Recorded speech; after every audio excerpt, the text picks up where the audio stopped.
On a une photo, donc certainement Google Images. Alors dans un paysage très rose, photo très très belle. Bon, allez, on dire pour chipoter les cailloux qui sont un petit peu sous-exposés, mais c'est pas bien grave.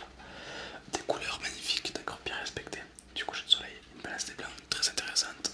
Photoshop également, mais bon, c'est pas grave puisque le rendu est magnifique, donc Photoshop ou pas, c'est pas un problème.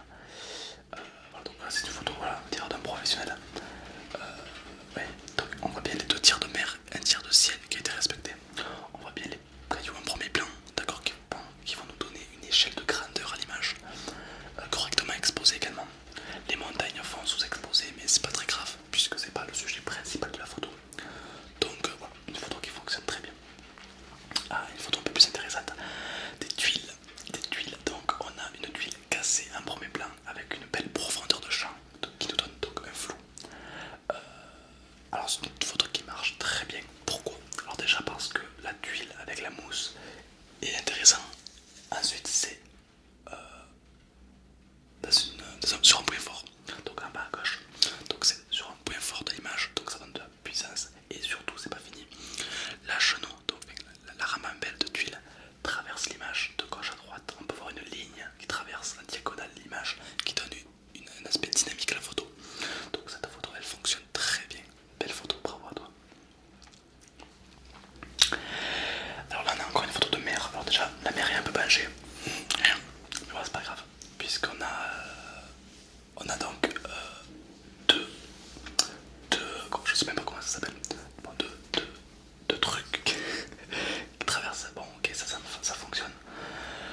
Deux tiers de ciel, un tiers de mer, ça fonctionne aussi, mais dans le ciel, hormis les deux trucs qui volent un petit peu, on n'a pas de texture, c'est un peu dommage. On aurait dû t'asseoir un peu plus pour avoir deux tiers de mer et un tiers de ciel, parce qu'en fait ce qui nous intéresse le plus, c'est tout simplement le coucher de soleil en fait. Donc on va essayer de privilégier ça et pas de laisser de l'image qui sert à rien. Par exemple, comme vous pouvez voir, le ciel ne sera pas grand chose. D'accord. Ah, attendez, c'était sur ça. C'était sur mon doigt. Photo, oh, belle photo donc en pleine nuit. En fait, une photo en pleine nuit, donc prise avec une vitesse très lente, c'est pourquoi les personnes sont floues. Donc intéressante. Tu as bien fait un système de symétrie, c'est-à-dire qu'il s'est mis au milieu du pont. Lorsque vous faites des photos de bâtiments ou d'architecture, faites de la symétrie, c'est très important et c'est surtout magnifique. Donc là, le mec il s'est mis en symétrie pour avoir le bâtiment pile poil en face et être pile poil au milieu du pont. C'est une photo qui fonctionne très bien puisque c'est correctement exposé, un effet de mouvement grâce aux personnes qui bougent devant. Non, c'est une photo que j'achète. Bravo. Waouh, alors là, on a un qui joue avec le feu. On a trois tiers de ciel. Mais vous savez quoi, la photo elle fonctionne. Pourquoi? Parce que déjà en bas, on ne s'ennuie pas puisqu'il y a une couleur très vive qui vient attirer le regard. On a un ciel avec de la bonne texture. Bon, c'est vrai que dans le ciel, il n'y a pas grand chose à regarder. Bon, c'est vrai. Mais hormis ça, cette photo n'est pas moche puisqu'elle fonctionne quand même un peu. C'est vrai que la prochaine fois, essaye de ne pas prendre autant de ciel puisque ça ne sert pas à grand chose. Mais en soi, ça fonctionne, ça va.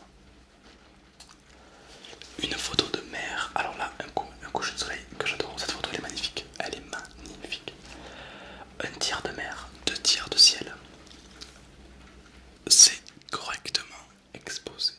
Vraiment, c'est superbe. Le soleil, il n'a pas mis sur un point fort. Non, il l'a mis au milieu. Il a centré. Et bien vous savez quoi, ça fonctionne très bien. Le soleil qui va venir éclairer donc ce ciel magnifique, qui va donner un reflet à la mer, magnifique également. C'est juste magnifique, vraiment, il n'y a rien à dire. Un format carré en plus, ça rend très très bien. Bravo à toi pour cette photo. Ah, là on a une photo vraiment très intéressante. Donc c'est une échelle que le mec a pris en photo par-dessus lui. Eh ben, c'est ce qu'on appelle un art de l'art. Pourquoi? Parce qu'il fallait avoir l'idée de le faire en fait. Personne n'aurait eu l'idée de photographier ça. Et bien lui il a eu l'idée. Donc c'est un artiste.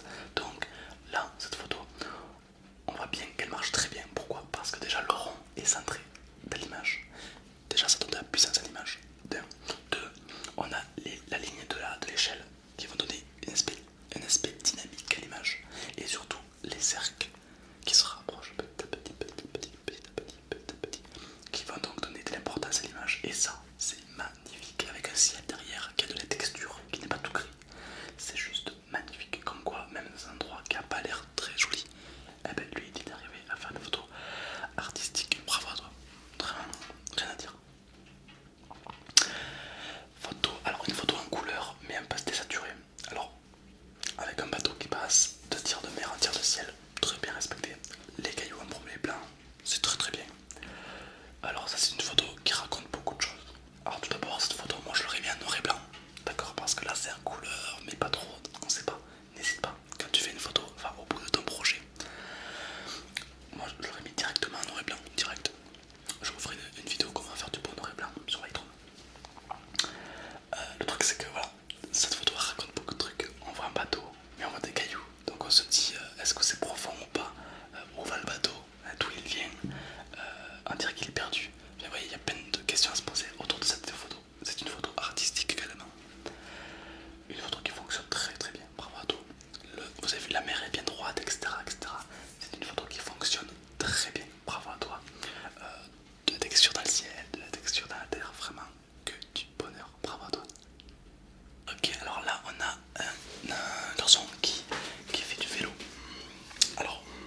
si elle aurait eu trop de texture, l'œil ne saurait pas quoi regarder et du coup la photo ne marcherait peut-être pas. Là, la photo est synonyme de calme. Donc un ciel très dégagé, mais pas avec de la texture. Donc c'est très intéressant et ça accroche l'œil. Bravo à toi pour cette photo qui marche très bien. J'espère que ces petits cours photo, enfin, petits cours, ces petites critiques constructives vous ont plu. Dans l'ensemble, vous faites de très belles photos. J'ai beaucoup de photos, donc si vous m'envoyez des photos sur Instagram ou quoi, si je les enregistre pas de suite, c'est parce que je n'ai beaucoup en stock, donc j'ai largement de quoi faire. Mais voilà, on verra avec le temps, je vous en redemanderai peut-être, mais pour le moment ça va aller. Si ce concept vous plaît toujours, dites-moi dans les commentaires. Oui, alors je fais ma petite pub évidemment, mais s'il y en a que ça intéresse, vraiment, je fais une formation photo pour devenir photographe professionnel, mais pas à 300 euros, à 5 euros en fait. Parce que, bon, j'en ai déjà parlé, mais c'est parce que tout simplement, moi j'ai pas eu cette chance. J'ai rencontré des photographes qui m'ont permis de devenir photographe, mais en soi, j'aurais voulu être photographe pro. Ben, j'aurais dû payer une formation qui coûte 500 euros quoi. J'aurais pas eu les moyens. Et comme quand je suis devenu photographe pro, j'avais à peine 18 ans et je pouvais déjà, à partir de 16 ans, à 16 ans, on ne peut pas se payer un truc à 500 euros. Donc c'est pourquoi je la fais à 5 euros. Voilà, tout simplement. Vous pouvez vous renseigner, c'est dans les liens. Mais hormis ça, j'espère que ça vous plaît